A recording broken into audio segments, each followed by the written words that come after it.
So, guess I'm the Kirby final boss guy now. This video started getting popular all of a sudden, so thanks algorithm. And yes, I am now doing voiceover work. That's what you all decided in the community tab, so deal with it. Looking back, the video really wasn't well edited and definitely could have been better, but that type of content, talking about an underrated aspect of a game, is a great way of starting discussions though. I got many comments on that video of people telling their opinions on Moonlight Blossom and what they think of it. Which I appreciate all of you who commented on it, not just for telling me your thoughts, but also your suggestions for my video editing. There are many things I want to make videos on, like the Mario RPGs, the Ace Attorney series, and especially Pikmin, but for now I wanted to return to the idea of Kirby Final Boss themes and talk a little bit about that. I got 3 Kirby Final Boss themes I want to talk about, and they're all in a similar vein to the Moonstruck video, but not nearly as emotional and in-depth as I feel about them compared to Moonstruck. That's why this video is a collection of each song.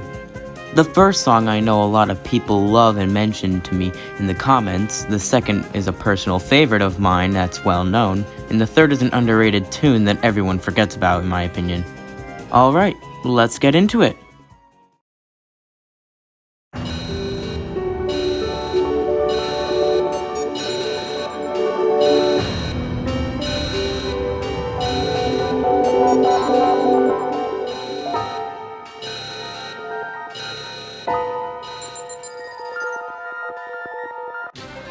How surprising was this one? I love this song, you love this song, every Kirby fan loves this song. It's such a great finale to this amazing game. If it was the final boss's actual theme. Yeah, similar to Moonstruck, this song isn't the final song during the boss. Shocking, I know. It's a part of a bunch of other songs that make up each phase of the fight. Mind in a Program, sadly, is the first phase song, and the reason why I say sadly is because the rest of the phase songs are not nearly as good as the first. Phase 2's theme is just intense ambience music, and it's really nothing special. Phase 3's track is probably the second best track out of them all, but it is just a slower remix of the main theme. Pretty cool, but nothing to write home about. And not only is Phase 4 in general just restricted to the True Arena's final boss, but it's also just a remix of Nova's core theme from Superstar. Oh, and also there's a Phase 5, but it just reuses Phase 3's theme, so don't worry about it. They're all fine. Phase 3 is good, but again, nothing to go crazy over. But except for Phase 1's theme, which is the best of them all. First off, there's so much emotion felt throughout the song as it's a race against time to stop Stardream. The intensity of the song rises and rises until it falls apart with a dramatic drop. It fits so well with the dilemma at hand. I can easily just imagine Susie singing to this song, trying to sing to her father who is corrupted by... Wait. Now I'm just getting sidetracked. Point is, this song is great, and it deserves all the attention it gets. Moonlight Blossom stood out a little more for being a more elegant approach for a final boss theme, and that's why I've always seen it as superior. But Mind in a Program is an amazing follow-up to Triple D's amazing Moonlight Blossom.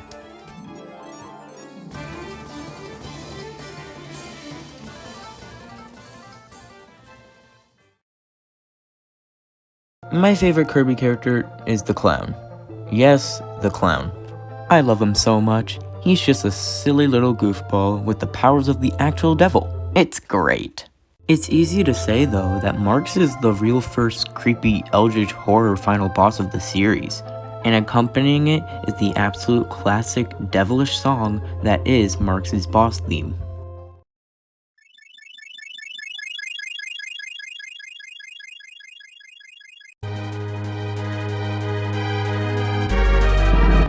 There's not many songs like Marx's theme in the series, with its more playful demeanor that is all but a facade in the long run. Most final boss themes are triumphant the whole way through, but Marx? Not him. This song is to the point, bad and evil. It begins slow and ominous for a few seconds, until it leads into the amazing main leitmotif. It feels as devilish and sinister as the character himself, which is why I love him. As the track goes, it begins to dip in tempo into a more sweet, a bit calmer version, and it even progresses to be more triumphant and proudful of itself.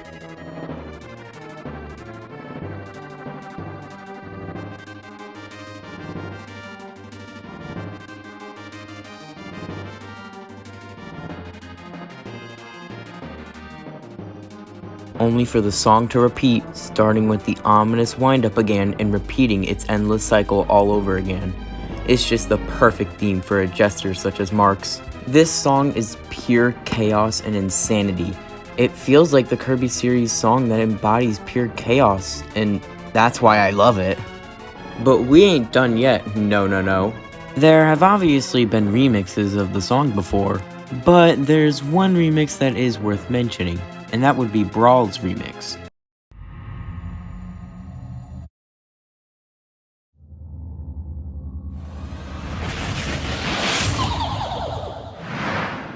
It's already insane that Marx is a boss fight in Ultimate, but accompanied by the killer Brawl remix, it's just perfect. The remix has everything in the original song, but doubled down on the idea of the original just being pure evil and chaos. It has a beautiful orchestral soundtrack with a frankly rad electric guitar in the second half.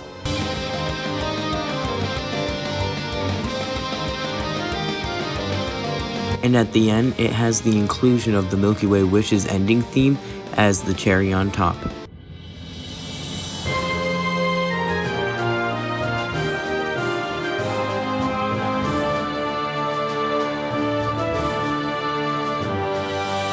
It's definitely my favorite version of the song, and it's the perfect theme for the little gremlin known as Marx.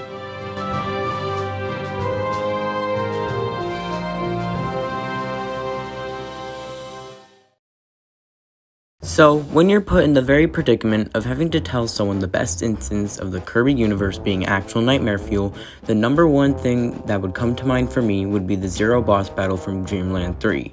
Why?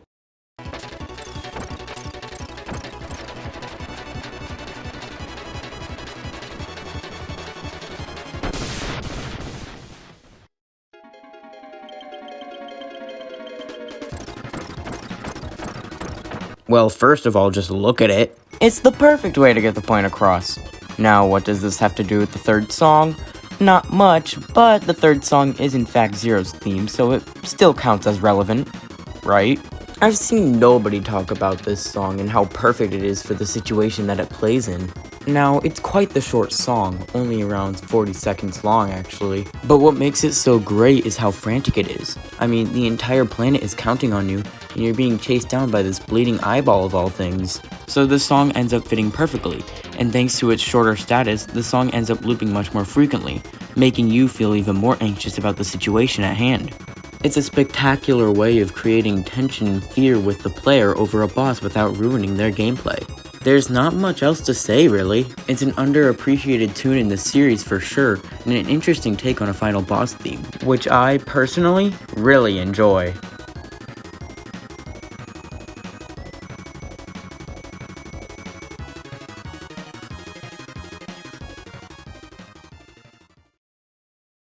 So, there it is.